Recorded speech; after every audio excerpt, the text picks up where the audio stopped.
আলহামদুলিল্লাহ নাহমাদুহু নুসাল্লি আলা রাসূলিল কারীম আম্মা বাদ। আজকে বিষয়টা হলো যে আমাদের মা বোনদেরকে কিছু আমি আহ, পর্দার বিষয় নিয়ে আলোচনা করে দিব, যাতে আমাদের মা বোনরা সামনে একটা ঈদ আসতেছে। এই ঈদের মধ্যে বহুত দেখা যায় যে আমাদের মা বোনেরা ঈদের মধ্যে ঘর থেকে বার হইয়া রাস্তার মধ্যে আসিয়া বহুত ধরনের গুনাহের কাজ করার মধ্যে লিপ্ত হয়ে যায়। গুনাহের কাজের মধ্যে যখন লিপ্ত হয়ে যায়, তখন এই গুনাহের সম্পূর্ণ বার মা এবং বাবার জন্য এটা নির্ধারিত হয়ে যায় যে এই কাজটা যে করলো, এই মেয়েটা যে আমার ঘরতে বার হইয়া যে রাস্তার মধ্যে যে গিয়ে যে গুনাহের কাজটা করলো, সেই গুনাহের কাজ কিন্তু বাপ মা হিসেবে এই গুনাহটা সম্পূর্ণ নিতে লাগবে। কারণ কাল কিয়ামতের দিন আল্লাহ তাআলা ওই জিম্মাদারকে জিজ্ঞাসা করবে যে তুমি যে জিম্মাদারিটা পেয়েছিলা, যে ঘরের জিম্মাদার হোক বা এলাকার জিম্মাদার হোক বা মহল্লার বা দেশের জিম্মাদার, যে কোনো জিম্মাদার যদি হয়, তবে সেই জিম্মাদারকে আল্লাহ তাআলা প্রশ্ন করবেন যে তোমার ফ্যামিলির যে তুমি জিম্মাদার হয়েছিলা, এই ফ্যামিলির জিম্মাদারি হক হিসাবে তুমি কতটুকু আদায় করেছ। তবে আমি বলবো যে আমরা যেন সচেতন হয়ে চলি। আমরা যারা গার্জেন্ট আছি, এই গার্জেন্টে যেন খুব মানে সতর্ক থাকি। কারণ সামনে একটা ঈদ আসতেছে। এই ঈদের মধ্যে আমরা সমস্ত মিলিয়া আমরা আল্লাহ তাআলার কাছে ক্ষমা চাইব, আল্লাহ তাআলার কাছে আমরা রুজু হইব। আমরা যত গুনাহ করছি এই বছরের মধ্যে, আমরা ওই ঈদের দিনের মধ্যে আমরা এই গুনাহের আল্লাহ তাআলার কাছে মাফ চাইব, যে আগন্ত যতদিন আমরা বেঁচে থাকি ততদিন যেন আমাদের তরফ থেকে গুনাহ না হয়, এরকম হিসাবে আমরা আল্লাহর কাছে রুজু হইব।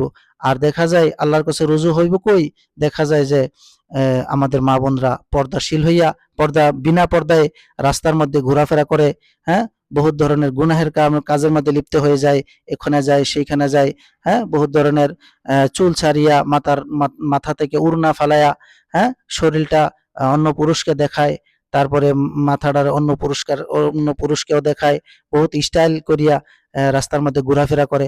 আজকে এই ধরনের পাপ কার্যের মধ্যে যদি আমাদের মা বোনরা লিপ্ত হয়ে যায়, দেখেন আমাদের মা বোনদের নিয়ে আল্লাহ রসুল সাল্লাল্লাহু আলাইহি সাল্লামে যে হাদিস বর্ণনা করেছেন, খুব কঠোর বর্ণনা করেছেন। আর খুব সহজ হিসাবে যদি আমল করে তবে খুব সহজ হিসাবে জান্নাতের মধ্যে দাখিল হইতে পারবে। পুরুষের থেকে নারীরা জান্নাত পাওয়া খুব সহজ হয়ে যায়। কারণ নারীরা সবসময় ঘরের ভিতরে থাকার নির্দেশ দেওয়া হয়েছে, যাতে নারীরা এরকম হিসেবে ঘরের মধ্যে থাকে যে ঘরের মধ্যে যে আলাপ করবে, সে আলাপটা যেন বাইরের পুরুষেও যাতে না শুনে, সেই হিসাবে খুব সতর্কবাণী দেওয়া হয়েছে হাদিসের মধ্যে। তবে আমরা আগন্তুক দিনের মধ্যে আমরা খুব সতর্ক হিসাবে আমরা চলবো। কারণ দেখেন, একটা চাইরানা দামির মটনের মধ্যে একটা খুব পর্দা লাগানো থাকে। কারণ ওই মেয়েটা যখন ঘর থেকে বার হইয়া রাস্তার মধ্যে চলে আসে, তখন ওই চাইরানা দামির মটনের থেকেও কম দামি হয়ে যায়। কারণ চাইরানা দামির মটনের মধ্যে যদি এত বড় পর্দা লাগাল থাকে যে মটনটা কি লাল না নীল, মটনটার কালার কি, সেই কালারটা কোনো মানুষ দেখতে পায় না। বয়মের ভিতরে থাকলে, তারপরে বয়মের ভিতরে যখন খুলে, তারপরে যখন এই পর্দাটা সরায়, তারপরে ওইটার কালার দেখতে পায়।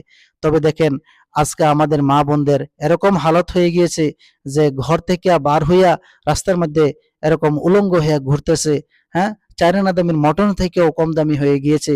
আমি বলবো আমাদের মা বোনেরা, আপনারা সতর্ক হয়ে চলুন। আপনারা সব সময় আল্লাহ তাআলার যত হুকুম আছে, আহকাম আছে, ওগুলি মানিয়া চলুন।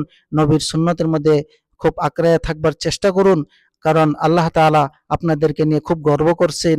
আর আল্লাহ তাআলা আপনাদের জান্নাতটা আপনাদের স্বামীর পায়ের নিচে রাখছেন, আর সন্তানের জান্নাতটা মার পায়ের নিচে রাখছেন। তাই আল্লাহ রসুলে এই নিয়ে হাদিসও বর্ণনা করেছেন যে কোনো স্বামী কোনো মানুষকে যদি, আল্লাহর ব্যতীত কোনো মানুষকে যদি সেজদা করার হুকুম দেওয়া হতো, তবে আল্লাহ রসুলে বলতো যে আমি বলতাম যে নারীকে যে তোমার স্বামীকে তুমি সেজদা করো। তবে আল্লাহ রসুল এই হাদিসটা থয়ে গিয়েছেন, আমাদের সামনে রাখিয়া গিয়েছেন। তবে আমরা সেই হাদিসের দিকে লক্ষ্য করে চলবো ইনশাআল্লাহ। আগন্তুক দিনের মধ্যে আমরা গুনাহের কাজের থেকে বাঁচিয়ে থাকবো, শয়তানের ধোঁকা থেকে বাঁচিয়ে থাকবো। আমার আজকের ভিডিও এই পর্যন্তই। আমাদের যারা নাকি আমাদের ভাইয়েরা আমার ভিডিওগুলো দেখেন, আশা করি যদি নতুন হয়ে থাকেন তবে চ্যানেলটাকে সাবস্ক্রাইব করে যাবেন। আর যদি ভিডিওটা ভালো লাগে তবে একটা লাইক করবেন, আর অন্য ভাইকেও দেখার জন্য সুযোগ করে দিবেন। আগন্তুক ভিডিওর মধ্যে দেখা হবে ইনশাআল্লাহ।